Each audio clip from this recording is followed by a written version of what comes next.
Superintendent Ann Kirkpatrick, walking to the podium. If you don't mind, our team here, our assistant chiefs, our major, and so forth.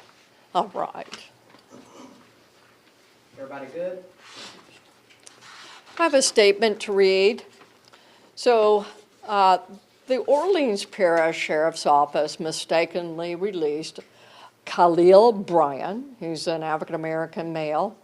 His birthday is July the 9th, 1995. He has a criminal history that does include not only property crimes, but he does have a violent criminal history as well.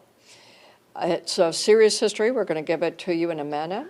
But the charges against Mr. Bryan include possession of stolen property, possession of drug paraphernalia, and resisting an officer. Additionally, he has an active warrant from Criminal District Court Section H for aggravated assault with a firearm, domestic abuse, child endangerment, and home invasion. He was, at the time of his release, he was also being held as part of a warrant for Jefferson Parish.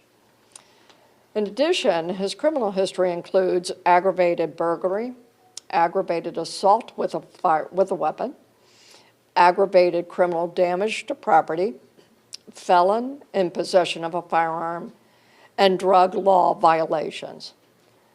At present, the New Orleans Police Department's Violent Offender Warrant Squad is actively searching for Bryan, and our department is responding with urgency. This release did not occur under NOPD's jurisdiction, but we are a team. We are a law enforcement community that works together in partnership, and so we will remain in partnership with the rest of our law enforcement community.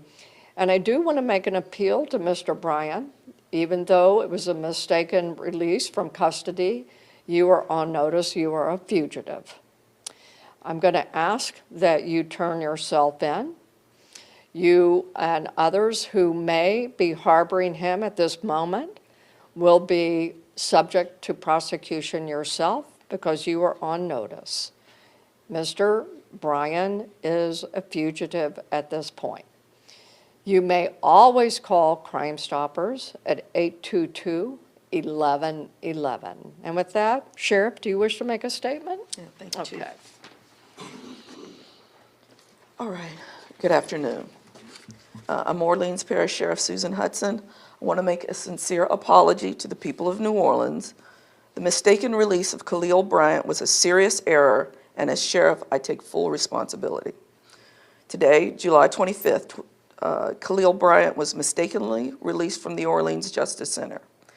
The error stemmed from a clerical misidentification, where he was confused with another individual sharing a similar last name. While our systems are designed to catch these discrepancies, human error led to a breakdown in the verification process. Chief Kirkpatrick, we thank all the chiefs. We thank the New Orleans Police Department, Louisiana State Police, all of our partners on the task force for their assistance in getting him back into custody, and we do look forward to having that happen soon. Chief Kirkpatrick mentioned both his nonviolent possession, drug paraphernalia, resisting an officer, as well as his violent charges, including home invasion, aggravated assault, and domestic abuse. Upon being notified of this incident, we immediately launched an internal investigation and notified all relevant agencies. We are actively working with our partners to locate and bring him back into custody and are using the intelligence that we have to do that. The victim has been notified. That was one of the first things that we made sure to do. I want the public to know this should not have happened. It was a failure of internal processes, and the public has every right to expect better. OPSO is conducting a full investigation, and disciplinary action will be forthcoming. This isn't about blame. This is about accountability and action, and we are taking both. We are committed to correcting the internal processes that allowed this to happen and preventing any future incidents. Thank you. Any questions? We'll start with you, Ms. Yeah. Yes, Sheriff Hudson, you said this happened today. Can you offer a timeline as to when this inmate was released, when you became aware of it, when NOPD was notified, when media was notified, et cetera? All of that is still under investigation. As soon as we have all that, we will provide it to you. We want to make sure we get it accurately. Mike? Yeah, Sheriff, for you, in light of this, what measures have been taken, either disciplinary against any employees or deputies, as well as systemic, so controls are in place so that this mistake isn't repeated? There are controls in place, and this was definitely a human error, so we know that. The folks who were on duty will be called in to be questioned. That's going on right now. We'll find out exactly what did happen because we don't know until we talk to them. We know that there were similar last names. That's all that we know. And as soon as we find out exactly what happened, we will alert you as well. Was there a rough time when the release happened? We're not going to put out any information right now until we confirm all that, all the details of that. Rick? Oh, excuse I'm me. sorry. Yeah, go ahead. I'm just wondering if during the process of releasing Khalil Bryant, did your employees tell you that he expressed any confusion at all?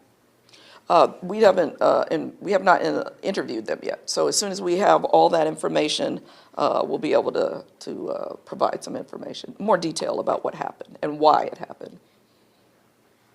Rick? So, like you said, he's being treated as a fugitive right now, so he can be charged with the same exact charges that you would put on the 10 inmates, similar to those, right? I'm going to turn those questions over to the New Orleans Police Department. So at this point, we are putting him on notice that he is a fugitive. He may know he was mistakenly released. We don't know that. That will be up to the district attorney's office as to what type of charges would be filed, if any. WDSU? I'm curious to know more about his description. On the Facebook page, it shows that he has two hairstyles. One of them looked like dreadlocks, and the other photo that you all posted, he has a low cut. So what is the most up-to-date description of the suspect? We'll have to provide that to you. Go ahead, Gavin. Couple questions. I know that, of course, y'all are talking about his criminal history, and I think that we're aware that some of his criminal history is out of separate jurisdictions. I'm curious if you're working at all in partnership with Jefferson Parish authorities on this. We are definitely separate jurisdictions, and so the jail is under complete control of the sheriff's office. It's the Orleans Parish Sheriff office that has control of the jail. NOPD, New Orleans Police, has nothing to do with the jail in terms of the management of it. But I do want to say, and I don't care if it was the sheriff's office or Jefferson Parish or LSP or anyone who is in our community of law enforcement, we are going to work together. We're going to be a team.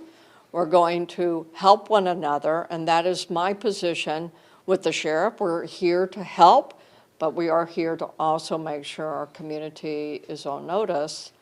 Their safety is number one to all of us. Okay. And what is your message to the community who might be frustrated and scared at this moment because of this mistaken release? And I don't know if Sheriff has any kind of I think the sheriff has apologized, but I'll let her speak again. Yeah, you know, our job is to hold them and to make them face justice. So this is not anything that we want for our community. We want our community to know that we will get this right, we will get him back into custody, and we will get this right, and there will be accountability for these actions. Now, this does happen. It does happen. 11,000 people come through the jail per year. There are going to be mistakes. There are human beings who work there. But we have to make sure that they're following processes that are in place for a reason. And if they didn't follow those processes, I have to hold them accountable. Okay, thank y'all for coming out. We appreciate it. Any further information, we'll release it. Okay. Thank you, Sheriff. Thank you, y'all. You just heard from NOPD.